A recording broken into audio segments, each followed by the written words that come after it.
Hi friends, welcome to Kulathur cooking. நம்ம இன்னைக்கு இந்த ராகி சேமியா வச்சு ரொம்பவே ஈஸியா அதே சமயத்துல ரொம்ப ஹெல்த்தியான ஒரு பிரேக்ஃபாஸ்ட் தாங்க செய்ய போறோம். வாங்க எப்படி செய்யறதுன்னு சொல்லி பார்த்துருவோம். ராகி சேமியா செய்யறதுக்கு ஃபர்ஸ்ட் நம்ம இந்த சேமியாவை ஊற வைக்கணும். அதுக்கு ஒரு பெரிய பவுல்ல நம்ம இந்த சேமியாவை மாத்திக்கலாம்.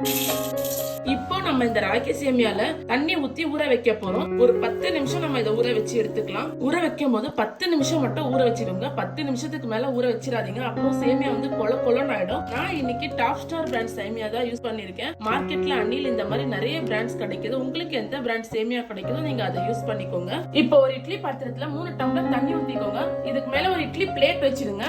ஊற வச்ச ராகி சேமியாவை இந்த மாதிரி நல்லா வடிகட்டி எடுத்துக்கோங்க. இதை வந்து நம்ம இட்லி பிளேட் மேல போட்டுடலாம்.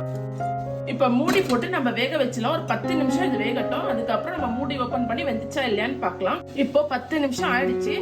மூடி ஓபன் பண்ணி சேமியா வெந்திருக்கா சொல்லி பார்த்துலாம். நல்லாவே வெந்துச்சு பாருங்க, நல்லா சூப்பரா வெந்திருக்கு. இப்போ நம்ம ஸ்டவ் ஆஃப் பண்ணிட்டு இது கம்ப்ளீட்டா ஆற வைக்கணும். இது ஃபுல்லா ஆறி வர வரைக்கும் நம்ம வெயிட் பண்ணலாம். இப்போ ஒரு ஃப்ரை பேன்ல 4 டேபிள் ஸ்பூன் எண்ணெய் ஊத்திக்கோங்க. எண்ணெய் நல்லா ஹீட் ஆன உடனே 1 டேபிள் ஸ்பூன் கடுகு போட்டுக்கோங்க. கடுகு நல்லா பொரிஞ்சதுக்கு அப்புறம் 1 டேபிள் ஸ்பூன் கடலைப்பருப்பு, ஒரு சின்ன துண்டு இஞ்சி இந்த மாதிரி சின்னதா கட் பண்ணிக்கோங்க. 5 முந்திரி பருப்பு, ஒரு பச்சை மிளகாய் இந்த மாதிரி குட்டி குட்டியா கட் பண்ணி வச்சுக்கோங்க. ஒரு கொத்து கருவேப்பிலை, இது எல்லாமே போட்டுக்கலாம். இது எல்லாமே போட்டு நல்லா கலந்து விட்டுக்கோங்க. பருப்பு நல்லா பிரவுன் கலரா வரணும், அது வரைக்கும் நம்ம நல்லா வறுத்து எடுத்துக்குவோம். பருப்பு எல்லாமே நல்லா பிரவுன் ஆயிடுச்சு. இந்த டைம்ல 2 மீடியம் சைஸ் ஆனியன் இந்த மாதிரி நீளம் இல்லாம கட் பண்ணி வச்சுக்கோங்க. இதுவும் போட்டு நல்லா வதக்கிப்போம். வெங்காயம் நல்லா இந்த மாதிரி வதக்கிக்கோங்க. இப்ப நம்ம இது கூடயே ராகி சேமியாவும் ஆட் பண்ணிக்கலாம்.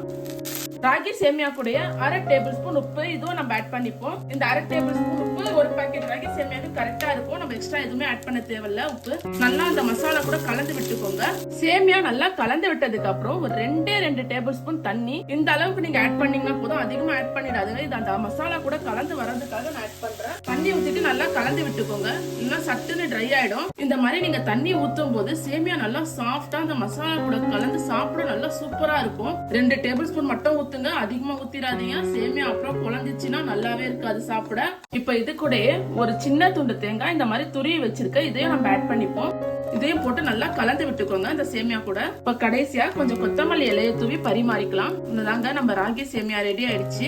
ராகி சேமியா உப்புமா சூப்பரா ரெடி ஆயிடுச்சுங்க. காலையில ஒரு ஹெல்த்தியான பிரேக்ஃபாஸ்ட் நீங்க செய்யணும்னு நினைக்கிறீங்க அப்படின்னா இந்த ராகி சேமியா உப்புமா நீங்க ட்ரை பண்ணி பாருங்க. சாப்பிட மாட்டேன்னு அடம் பிடிக்கிற நம்ம வீட்டு குட்டீஸுங்க கூட இதை விரும்பி சாப்பிடுவாங்க. இந்த வீடியோ உங்களுக்கு பிடிச்சிருந்தா லைக் பண்ணுங்க, ஷேர் பண்ணுங்க, கமெண்ட் பண்ணுங்க. மறக்காம நம்ம சேனலை சப்ஸ்கிரைப் பண்ணிடுங்க. தேங்க்யூ.